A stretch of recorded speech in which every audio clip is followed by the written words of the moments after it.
যে নবী আমার এই নামাজের জন্য কত কষ্ট করেছেন, কথা কন ঠিক কিনা? দেখেন আপনি ইন্তেকালের সময়, ইতিহাস আপনাদের জানা আছে, ইন্তেকালের সময় আমার নবী নিজের কি স্ত্রীদের কথা বলেন নাই, নিজের কলিজার টুকরা মেয়ের কথা, নাতিদের কথা, কোন সাহাবীর কথা বলেন নাই। আমার নবী নামাজের সময় একটা কথা শুধু বলে গেছেন, ও আমার উম্মতেরা নামাজ নামাজ, সালাত সালাত, ও আমার উম্মতেরা সালাত। আল্লাহু আকবার, কত গুরুত্ব। 2 নম্বরে আসেন মুমিনের ডেফিনিশন, ওয়াল্লাযীনা হুম আনিল লাগবি মুরিদুন, যারা অনর্থক কথাবার্তা বলে না, অনর্থক যারা কথাবার্তা বলে না। আমার ভাইয়েরা, আমরা সমাজে দেখেছি কিছু লোক আছে বাচাল, ঠিক কি না? বেশি বেশি কথা বলে, আর বেশি কথা বললেই কিন্তু অনেক সময় মিথ্যার আশ্রয় নেয়, আর একটা মিথ্যাকে ঢাকতে 10টা মিথ্যা সেখানে যোগ করে, আর মিথ্যা বারবার বললে এটা কবিরা গুনাহে পরিণত হয়ে যায়। মিথ্যাটা তো কবিরা গুনাহ, একটা সগীরা গুনাহ যদি বারবার বলেন সেটা কবিরা হয়ে যায়, কথা বলে ঠিক কি না? বিধায় আমার ভাইয়েরা, আমরা ইতিপূর্বে যারা নেতা ছিল আমরা দেখেছি যে তারা মিথ্যা দিয়া এই দেশটাকে একদম কান ঠসা বলে না, দেশটাকে একদম কবজার মধ্যে নিয়েছিল, মিথ্যা ভাষণ দিয়ে দেশটাকে উত্তপ্ত করেছিল, কথা বলেন ঠিক কিনা? তারা তাদের সাজা তারা পেয়েছে। সম্মানিত ভাইয়েরা, আমাদেরকে এখান থেকে শিক্ষা নিতে হবে, এই আয়াত থেকে আমাদেরকে শিক্ষা গ্রহণ করতে হবে। আমরা কোনোদিনও অনর্থক কথাবার্তা বলবো না। একটা হাদিস শোনায়া দেই, নবীর প্রিয় নেই সাহাবায়ে কেরাম, অধিকাংশ সাহাবায়ে কেরাম মুখের মধ্যে পাথর দিয়ে রাখতেন। কি দিয়ে রাখতেন? পাথর দিয়ে রাখতেন। যখন কোনো কথা বলার প্রয়োজন হতো মুখ থেকে পাথর বাহির করে কথা বলতেন, আবার কথা শেষ হয়ে গেলে মুখে পাথর দিয়ে রাখতেন। আর আমরা বাংলাদেশের মুসলমান মুখের মধ্যে গুল দিয়ে রাখি, কথা কন ঠিক কিনা? কি দিয়ে রাখি? গুল। সব দেখবেন যে গুলের হিসাবটা ঠিক আছে। কিছু কিছু লোক আবার এসে বলে যে হুজুর আল্লাহর কি সৃষ্টি, হুজুর দয়া, হুজুর দেখেন মোষ দিছে, কি দাড়ি দিছে, এই জায়গায় একটা চুল দিছে, ওই আছে না, এই চারটে দিয়ে যা উপকারটা করছে, মানে ও বুঝাইতেছে যে এই চারটে দেখে দেখে হুজুর এই যে এইভাবে ধরিয়ে গুল সুন্দর ঢালা যায়, মানে ওই আর কথা হলো এই চুল চারটা গুল খাওয়ার জন্যই দিছে। মানে দাঁড়ান দাঁড়ান না, গুল দেওয়া সুবিধা হয় না বাবা, এর ধারণা যে এই চারটে বলে গুল খাওয়ার জন্য দিচ্ছে। কত বড় বদমাশ দেখেন। হ্যাঁ মুসলমান ভাইয়েরা আমার দিকে তাকান, কি চলবে? বাজে কয়টা? আল্লাহুম্মা আমিন, দোয়া করে দিই।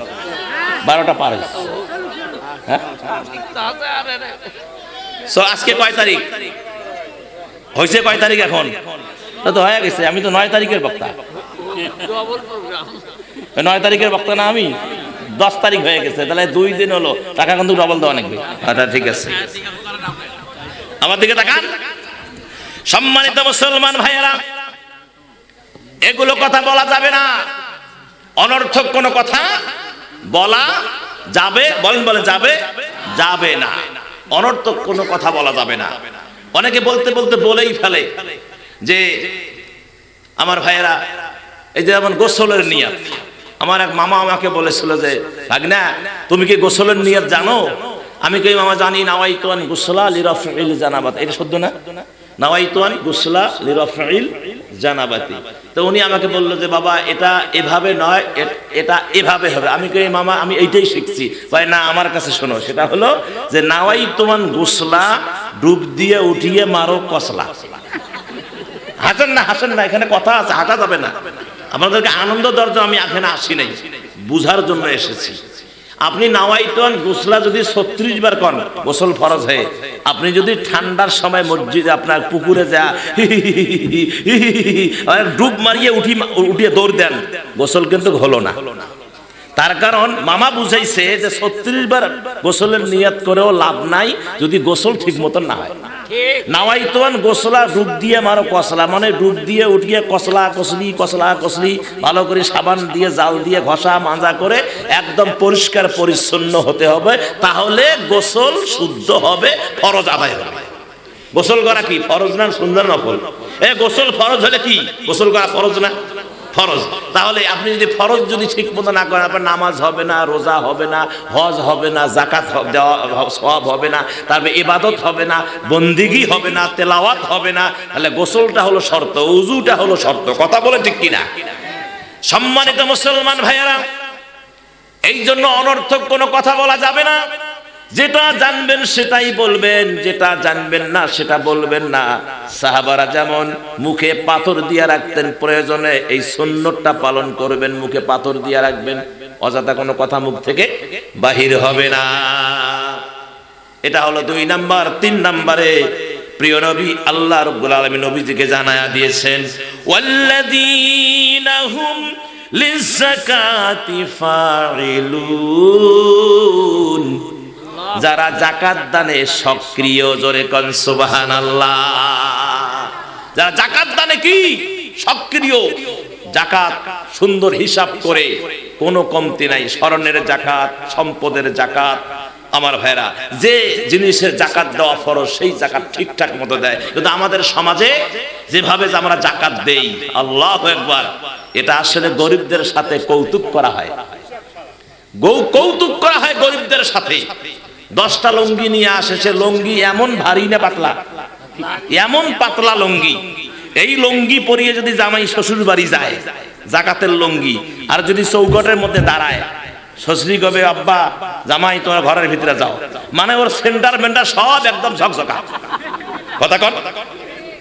তাহলে যে যাকাতের লুঙ্গি আপনি দিলেন মানুষকে আরো লাঞ্ছিত, অপমানিত করার জন্য, তা আপনি এই লুঙ্গিটা নিজে পরেন, এটা আপনার নিজের বেটাকে পরান, নিজের বাপকে পরান, আপনি কেন এই লুঙ্গি নিজে যেটা পরেন না সেটা কেন মানুষকে দেন? কথা বলেন।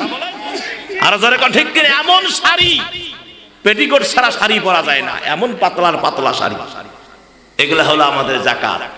রমজান মাসে যাকাত দেয়, একেবারে টাকা ব্যাংক থেকে টাকা নিয়ে আসে, 200 টাকার নোট, 50 টাকার নোট দিল, বাস। এইভাবে যাকাত কিয়ামত পর্যন্ত দিলে হবে না। আপনার যাকাত সঠিক মতো হিসাব করে, যদি এটা ইসলামী রাষ্ট্র হয়, কি হয়?